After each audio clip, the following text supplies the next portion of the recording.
नमस्कार प्यारे साथियों, आपको एक बार फिर से अपने YouTube प्लेटफॉर्म आलोक क्लासेस सिसो में स्वागत करते हैं। प्यारे साथियों, आज हम पढ़ने वाले हैं क्लास 10 मैथ के बारे में। मैथ में आपको जो एग्जाम में हाई बोर्ड में जो आने वाला है, जो हाई स्कूल में आपको हर साल देखने को मिलने वाला है, जो समझ जाइए कि हुबहू यही क्वेश्चन वहां छपने वाले हैं, तो बस वही क्वेश्चन आपके लिए लेकर चले आए हैं। पृष्ठीय आयतन का एक ऐसा सवाल जो कि आपको कंफ्यूजन में डालता है। हर बार आप पढ़ते हैं, भूल जाते हैं, सवाल को अपने तरीके से लगा नहीं पाते हैं और सूत्र को भी याद नहीं कर पाते हैं। तो इसी प्रकार ऐसे सवाल को जिसका तोड़ आज हम आपको बताने वाले हैं कि आपको सटीक सवाल कैसे लगाना चाहिए कि एग्जामिनर भी खुश होकर आपको नंबर दे। तो चलिए हम आपका पहला सवाल बताने वाले हैं और चलते हैं सवाल नंबर 1 की ओर। सबसे पहले सवाल पढ़िए, फिर लगाने का हम लोग प्रयास करते हैं। लकड़ी के एक ठोस बेलन के प्रत्येक सिरों पर एक अर्ध गोला खोदकर निकालते हुए एक वस्तु बनाई गई है। ये लकड़ी का एक ठोस बेलन है दोनों, और इनमें क्या बोल रहा है कि एक अर्ध गोला यानी कि आधा गोला ऊपर आधा गोला नीचे, इनमें खोद कर क्या बनाया गया है, एक वस्तु बनाई गई है। यदि बेलन की ऊंचाई 10 सेंटीमीटर यानी कि जितनी ऊंचाई है बेलन की दोनों कितनी सेंटीमीटर की है, तो 10 सेंटीमीटर की दोनों है, 10-10 सेंटीमीटर की, और आधार की त्रिज्या 3.5 सेंटीमीटर है। इनकी जो आधार है इसकी त्रिज्या कितनी है, तो 3.5 सेंटीमीटर। यहां देखिए 3.5 सेंटीमीटर।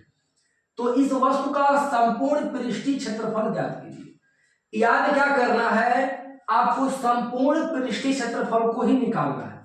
तो चलिए हम बताते हैं आपको सबसे सटीक और सबसे सरल सवाल बना के। चलिए हम सबसे पहले लिखेंगे क्या पूछा है, तो इनकी ठोस बेलन के सिरों का एक अर्धगोला बनाया गया है। तो बेलन की ऊंचाई दिया कितना है, तो आप कहेंगे 10 सेंटीमीटर। तो आप लिखेंगे आंसर में बेलन की ऊंचाई, बेलन की ऊंचाई, बेलन की ऊंचाई, ऊंचाई डिनोट करते हैं एच से, यानी कि एच बराबर कितना, तो 10 सेंटीमीटर। एच बराबर कितना, 10 सेंटीमीटर। यहां लिखेंगे 10 सेंटीमीटर।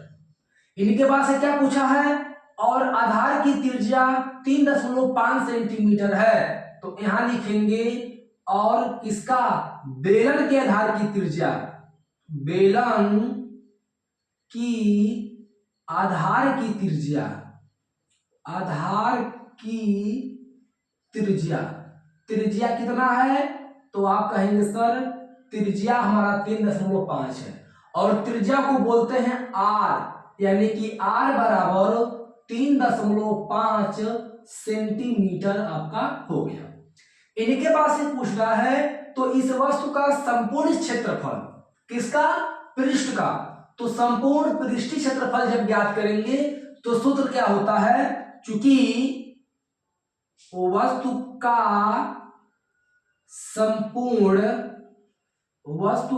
संपूर्ण पृष्ठीय क्षेत्रफल, संपूर्ण पृष्ठीय क्षेत्रफल लिख लीजिए।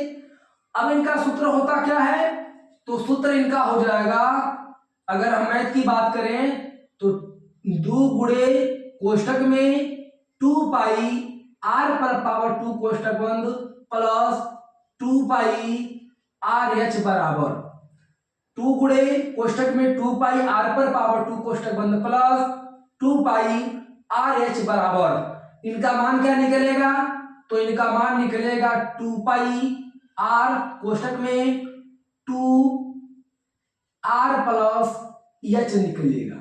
अब देखिए मेरे साथियों, 2 पाई आर पर स्क्वायर, 2 पाई आर पर स्क्वायर 2 पाई आर एच, यानी कि दोनों मान आपको सेम टू सेम, यहाँ आर पे पावर 2, यहाँ आर सिंगल, यानी कि इसी का मान ले लेंगे यहाँ पर कि 2 पाई आर एक लिख दीजिए और 2 R plus H, 2 R plus H यहाँ आपका हो जाएगा। अब इन्हीं मान को मान कर यहाँ हम आंसर यहाँ लिखने वाले हैं। तो चलिए लिखते हैं।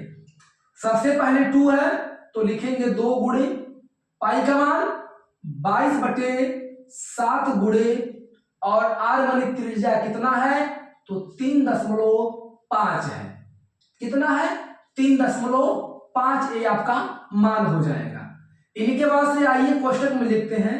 तो गुणे का चिन्ह, फिर कोष्टक, 2 को 2 बोलेंगे, आर का मान कितना तो गुणे का चिन्ह और 3.5, फिर प्लस एच की वैल्यू ऊंचाई हाइट यानी कि 10, तो यहां हम लिख लेंगे 10 सेंटीमीटर हो गया। अब देखिए क्या करेंगे, अब इनकी वैल्यू को हम लिखेंगे।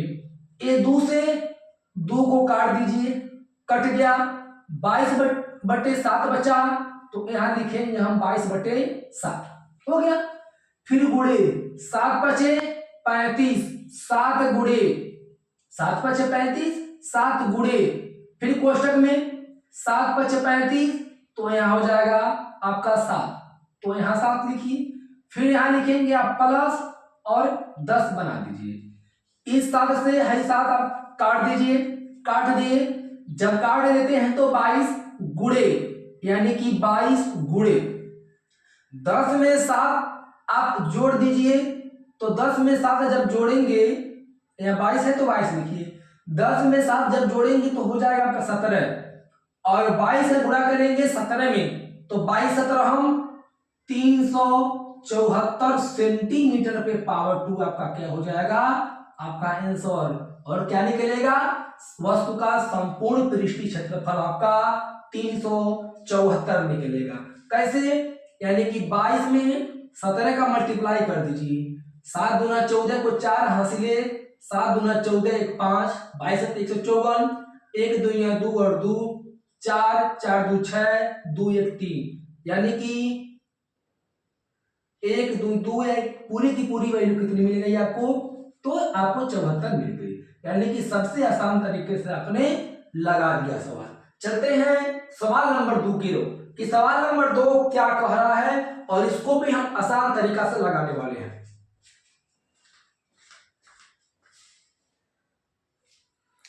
देखते हैं क्वेश्चन नंबर 2 क्या कह रहा है। क्वेश्चन नंबर एक बार ध्यान से देखते हैं और लगाने और समझने का प्रयास भी करते हैं।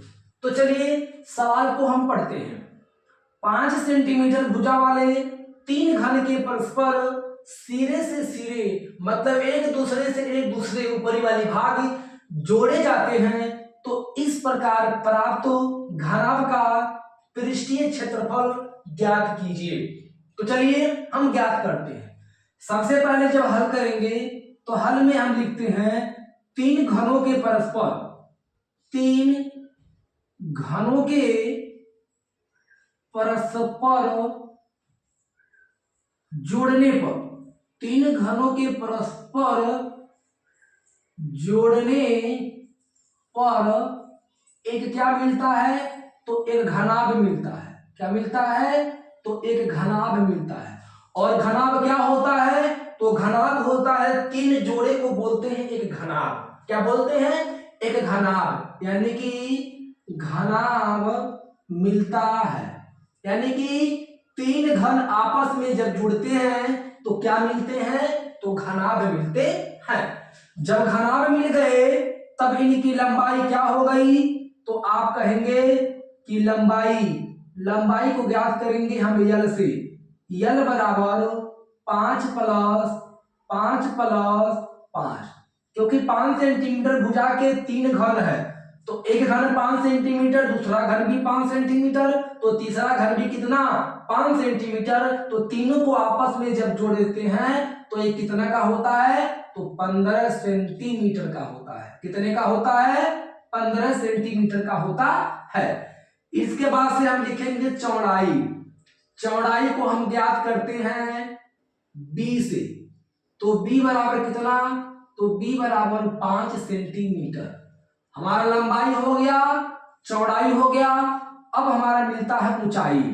ऊंचाई को किससे डिनोट करते हैं, तो ऊंचाई को हम डिनोट करते हैं h से, यानी कि h बराबर हाइट यानी कि ऊंचाई। तो ये भी हमारा 5 सेंटीमीटर है। तो यहाँ भी लिख लेंगे 5 सेंटीमीटर।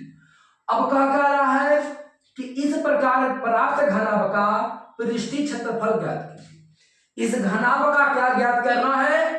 तो पृष्ठीय क्षेत्रफल ज्ञात करना है। तो लिखिए, चूंकि या इसलिए बोल दीजिए घनाभ का पृष्ठीय क्षेत्रफल, घनाभ का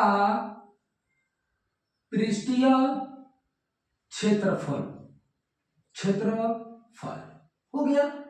अब घनाभ का पृष्ठीय क्षेत्रफल क्या है? तो सूत्र क्या होता है बताते हैं। 2 कोष्टक में LB plus BH plus EHL कोष्टक बंद। अब इसको हिंदी में अगर आप याद करना चाहते हैं तो कैसे करेंगे? लिखेंगे 2 लंबाई गुणे चौड़ाई, लंबाई गुणे चौड़ाई प्लस चौड़ाई गुणे ऊंचाई प्लस ऊंचाई गुणे लंबाई। ये आपका हो गया हिंदी में, और ये आपका क्या हो गया? ये आपकी हो गया इंग्लिश में। तो हमें आसान तो इंग्लिश वाला है, जबकि बहुत लोगों को आसान क्या है? तो आप कहेंगे सर हिंदी वाला या इंग्लिश वाला कोई भी। तो ये चीज आपको याद कर लीजिए, कोई दिक्कत नहीं है। तो चलिए हम इसको समझते हैं एक बार। 2 को लिखेंगे 2 लंबाई यल कितना मिला है? तो 15 मिला है, तो 15 लिखिए, फिर प्लस सॉरी क्योंकि बी है ना भी, तो कोई आपका चिन्ह दिया नहीं है तो गुणे का चिन्ह देते हैं। बी माने होता है चौड़ाई, यानी कि 5 सेंटीमीटर है, 5 प्लस बी का मान 5 गुणे एच का मान 5 प्लस एच का मान 5 गुणे और यल का मान 15। अब क्या कीजिए? 2 को लिखिए 2 15 का गुणा 5 में 15 पचे 75 प्लस 5 पचे 25 प्लस 15 तिया 15 पचे 75 हो गया आपका। अब क्या करेंगे? मल्टीप्लाई इसमें 15 पचे 75 और 5 पचे 25 और 15 पचे 75 आप यहां कर दीजिए। अब क्या करेंगे आप 2 को ऐसे लिखिए 2, अब आपस में इन तीनों को जोड़ दीजिए 75 25 75 कितना मिलेगा? तो 5 5 10 5 15 को 5 हासिल 1 7 7 14 14 2 16 और 16 और 1 कितना 17। अब मन करे ऐसे कीजिए या मन करे तो लिखिए 2 गुणे 175। ठीक है, ऐसे भी मल्टीप्लाई का चिन्ह यहाँ है, या तो कोष्टक का जब हटाइए तभी भी मल्टीप्लाई का चिन्ह आपको लग जाएगा। दोनों में कोई आपको आसान लग रही है ना, तो आप ऐसे लिख सकते हैं। तो चलिए इसकी मल्टीप्लाई करते हैं। 2 पचे 10 को 0 हासिल 1, 2 सते 14 1 15 को 5 हासिल 1, 2 1 करने 2 1 हासिल कितना हो गया 3, यानी कि 350 सेंटीमीटर पे पावर 2 आपका आंसर आ गया। और क्या मिला? घनाभ का पृष्ठीय क्षेत्रफल क्या मिल गया आपको? तो 350 सेंटीमीटर पे पावर 2।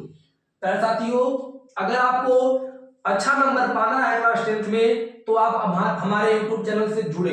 अगर आप हमारे YouTube चैनल पर नए हैं तो सब्सक्राइब वाले बेल आइकन को दबाकर और बटन को दबाकर आप हमारा सदस्य बन सकते हैं और हमारे YouTube चैनल का परिवार बन सकते हैं।